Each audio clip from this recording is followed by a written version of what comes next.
দোকানদারি করতে পারবো। যখন কেউ আমার কাছে 10 টাকা চাঁদা পাবে না, তখন আমরা কি স্বাধীন, তখন আমার হচ্ছে যে নিরাপদ, তখন আমার এই বেশিরভাগ দূর করার জন্য আমরা হচ্ছে লাভবান হবো। কিন্তু তারপরে যদি দেখা যায় আগে একজন এসে নিয়েছে, এখন আরেকজন এসে নিতে, তাহলে কি আমার উন্নতি হয়েছে? আমার কোনো লাভ হয়েছে? আমার কোনো লাভ হয় না। এখন দেখা যাচ্ছে গুরুস্থান ধরে আগে বলতে 10 টাকা চাঁদা নেই, এখন 30 টাকা চাঁদা নেই।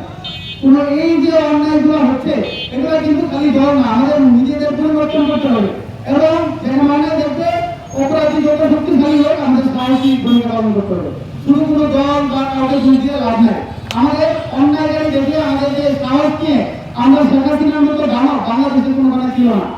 বাংলাদেশে এত বড় দানবকে যখন সবাইতে পারছে, তখন প্রত্যেকের মধ্যে এই সাহস সঞ্চয় করতে হবে। যেখানে দেখা যাবে অন্যায়, সেখানে সবাই এক হয়ে হচ্ছে যদি লড়াই করে, কেউ যদি হচ্ছে যে শান্তিমতো দোকানদারি না করতে পারে, শান্তিমতো হচ্ছে পড়ালেখা না করতে পারে, তখন যদি সবাই আশেপাশের মানুষ সব হিংসা বিদ্বেষ ভুলে যখন সবাই একসাথে লড়াই করে শিখে যাবে, তখন এই বাংলাদেশের বস্তিবন্ধু করে উন্নতি হবে।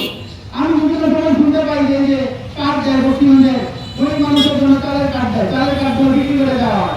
তারপরে বিভিন্ন ধরনের হচ্ছে সুযোগ সুবিধা কিন্তু সরকারের মাধ্যমে আসে, কিন্তু এগুলো আসলে এই যে বিভিন্ন ধরনের রাজনৈতিক দল, এরা হচ্ছে যে নিজেরা হচ্ছে যে ইউনিভার্সিটি থেকে নিয়েছে, বিভিন্ন চেয়ারম্যানের থেকে নিয়েছে, নিজেরা এগুলো হচ্ছে যে সুযোগ দেয় না। আমাদের কি উচিত? আমাদের আমাদের যে অধিকার, এটা আমাদের বুঝে নিতে হবে। যেমন এখানে হচ্ছে যে ছোট যারা আছে, যারা স্কুলে পড়ে, তাদের জন্য কিন্তু ক্রীড়া সামগ্রীর ব্যবস্থা আছে। সরকার থেকে বর্তৃত্ব দেওয়ার মতো ক্রীড়া সামগ্রীর ব্যবস্থা আছে। কয়জন পাইছে? পাইছে কেউ পায় না, এগুলো ভাড়া উড়ে যায়। এগুলো খুঁজে বের করতে হবে।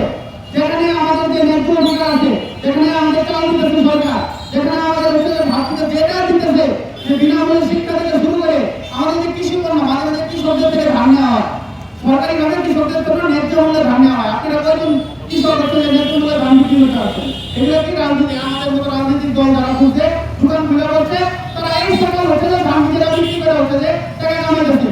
আর যে গরিব মানুষের জন্য কৃষকের জন্য হচ্ছে যে ধানের ব্যবস্থা করা হয়েছে, ধান কেনার ব্যবস্থা করা হয়েছে, সেটা কি করতেছে? নিজের পেটে ভরে রাখতেছে। তো আমাদের রাজনীতির যে চরিত্র, আমাদের চরিত্র, আমাদের প্রত্যেকের চরিত্র আমাদের চেঞ্জ করতে হবে। আমাদের এখানে এটাই আমাদের লক্ষ্য, যে আমরা এগুলো খুঁজে বের করবো। এনসিপির লক্ষ্য এটাই হবে যে এনসিপির যে সরকারি সুবিধা কোন কোন জায়গায় আছে, সেগুলো খুঁজে বের করতে হবে। এবং যে এই সুবিধাগুলো হচ্ছে যে রাজনীতি করবো, এনসিপি হোক আর যেই হোক, সে যদি হচ্ছে যে গরিবের কাজ, দুজনের কিছু না, এগুলো যারা সমান করেছে তাদেরকে ধরতে হবে। তাদেরকে পুলিশের দল বেঁধে যদি আপনারা এক কাজে দাঁড়িয়ে যান, তখন যেখানে হাসিনার মতো দানবের মতো হয়েছে, এগুলো কোনো বিষয় না। কিন্তু আমরা আসলে একটু ভয় পাই। সবসময় আমরা হচ্ছে যে একজন আচার করে ওই আমার তো অনেক বড় মানুষ হয়ে বলে আর এই ক্ষমতা আছে, ওই ক্ষমতা আছে, কিন্তু যখন বর্তমান ব্যাপক হয়ে যায়, তখন বড় মানুষ আর কাটে না। তখন এই সাহসিকতা আমাদের ধরে রাখতে হবে। আমরা হচ্ছে যে অন্য কিছু নেই না, আমাদের বক্সিগঞ্জে বাড়ি। তো আমাদের মেইন কথা হচ্ছে যে বক্সিগঞ্জ উপজেলার যে মানুষজন আছি, আমরা আমাদের অধিকার আমরা বুঝে নিতে হবে।